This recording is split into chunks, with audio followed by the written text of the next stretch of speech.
సుమన్ టీవీలో మీ business promotions కోసం ఈ కింది నెంబర్ను సంప్రదించగలరు.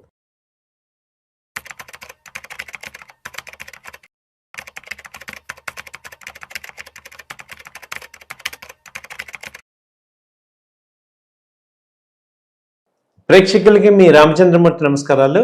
ఈ వీడియోలో మనం gold, silver, crude, copper metals ఎలా ఉన్నాయి ఈ వీక్ ఏంటనే చూద్దాం. ఎప్పుడైతే నిన్న ట్రంప్ గారు టారిఫ్ పెంచడం రాంగు అని తేలిందో ఈ యొక్క గోల్డ్, సిల్వర్ అనేవి బాగా పెరుగుతున్నాయి.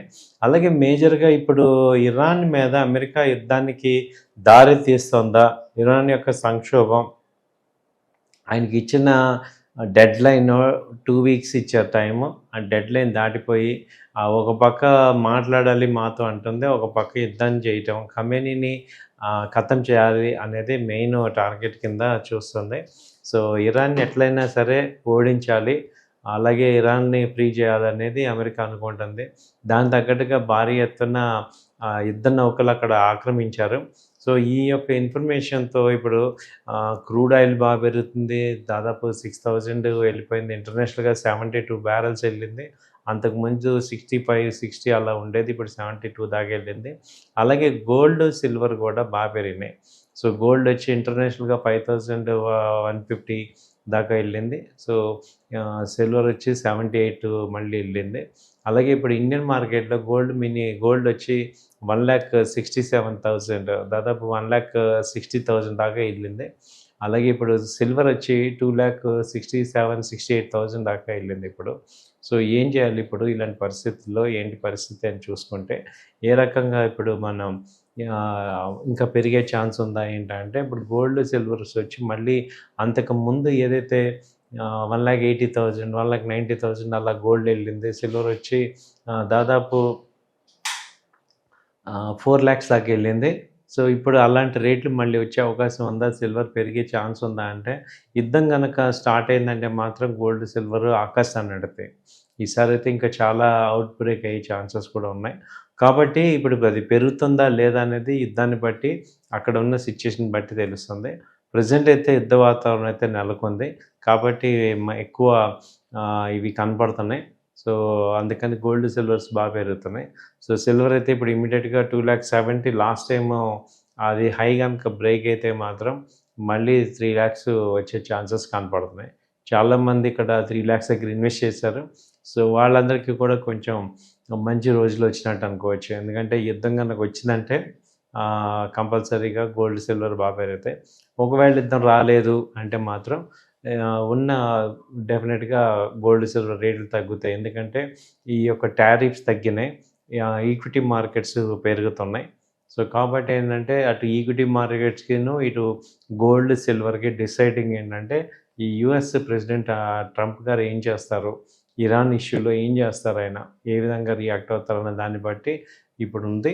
బట్ రాబోయే 10 days చాలా ఇంపార్టెంట్. సో చాలా హెచ్చుతగ్గులు, వైలెంట్ మూమెంట్స్ ఉంటాయి కాబట్టి జాగ్రత్తగా ఉండాలి. ట్రెండ్ అయితే ప్రజెంట్ చెప్పేది ఏంటంటే ట్రెండ్ పాజిటివ్గానే ఉంది. సో ఎనీ డిప్ ఒక బయింగ్ ఆపర్చునిటీ కింద తీసుకోవచ్చు. సో ఇది గోల్డ్లో కానీ సిల్వర్లో కానీ లెవెల్స్ చెప్పమంటే గోల్డ్ వచ్చి ప్రజెంట్ 1,60,000 నుంచి 62-63 వరకు ఛాన్స్ ఉంది. అలాగే సిల్వర్ వచ్చి 2,70,000 నుంచి 75 వరకు ఛాన్స్ ఉంది. సో క్రూడ్ ఆయిల్ తీసుకుంటే ఇప్పుడు 6,000 దగ్గర ఉంది, అది 6,200 వచ్చే ఛాన్స్ ఉంది. కాపర్ తీసుకుంటే ఫిబ్రవరి వచ్చి ఇప్పుడు 1,170 అలా ఉంది కాంట్రాక్ట్, ఇది 1,200 వచ్చే ఛాన్సెస్ ఉన్నాయి. So any dip is in buying opportunity కింద తీసుకోవచ్చండి. సో గోల్డ్, సిల్వర్లు అయితే పాజిటివ్ ఉన్నాయి. సో ఇప్పుడు రేట్లు అసలు మన సిటీస్లో ఎలా ఉన్నాయి, ఇవాళ 23వ తారీఖు బంగారం చూసుకుంటే ఫిబ్రవరి 23 కంటే గ్రాముకి 24 క్యారెట్ల రేటు దాదాపు 207 రూపాయలు పెరిగింది ఒక గ్రాముకి. దీంతో హైదరాబాద్, వరంగల్, నిజామాబాద్, ఖమ్మం, విజయవాడ, విశాఖపట్నం, తిరుపతి, కడప నగరాల్లో 24 క్యారెట్స్ వచ్చి 16,135గా ఉంది. ఈ నగరాల్లో 22 క్యారెట్లు వచ్చి 14,790 దగ్గర 22 క్యారెట్లు ఉంది. అలాగే వెండి చూసుకుంటే అంతర్జాతీయ మార్కెట్లో సిల్వర్ ర్యాలీ అయితే పుంజుకుంది. సోమవారం ఫిబ్రవరి 23 నాడు వెండి 25,000 కేజీ పెరిగింది. దీంతో 2 తెలుగు రాష్ట్రాల్లోని ప్రధాన నగరాలైన హైదరాబాదు, అలాగే వరంగల్, నిజాంపేట, విజయవాడ వీటిల్లో దాదాపు వెండి రేటు 3,00,000కి చేరుకుంది. అంటే గ్రాము 300 వద్ద మళ్ళీ స్థిరపడింది. సో, గ్రామయితే మళ్ళీ 300 కానీ ఎంసెక్స్ రేట్లు చూస్తే 2,67,000 దీనికి జీఎస్టీ యాడ్ చేసుకోవాలి. ఇప్పుడు మరి ఏం చేయాలి? వెండి కొనాలా? లేకపోతే వద్దా? గోల్డ్ కొనాలా? వద్దా? అని చూస్తే ఇప్పుడైతే investment point short term trading పాయింట్‌లో గోల్డ్ బయింగ్‌లో ఉంది. బై చేసుకోవచ్చు. గోల్డ్ ఎలా బై చేసుకోవాలి అంటే ఇది ఈటీఎఫ్ బెటరా? లేకపోతే డిజిటల్ గోల్డా? లేకపోతే గోల్డ్ బిస్కెట్సా? తర్వాత కాయిన్స్ అంటే కాయిన్స్ రూపంలో ఒకటి పాజిటివ్‌గానే ఉంటది. బిస్కెట్స్‌లో గానీ, కాయిన్స్‌లో గానీ లేకపోతే ఈటీఎఫ్‌లో గానీ బై చేసుకోవటం బెస్ట్ ఆప్షన్.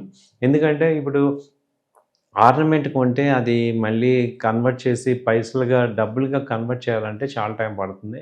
మళ్ళీ దానిలో తరుగని ఇవన్నీ ఉంటాయి కాబట్టి డైరెక్ట్‌గా బిస్కెట్ కొనుక్కొని ఇన్వెస్ట్ చేసుకోవచ్చు. లేదా కాయిన్స్ కొనుక్కొని ఫిజికల్‌గా ఇన్వెస్ట్ చేయొచ్చు. లేదా డిజిటల్‌లో కూడా చేసుకోవచ్చండి. థ్యాంక్ యూ అండి. నమస్తే.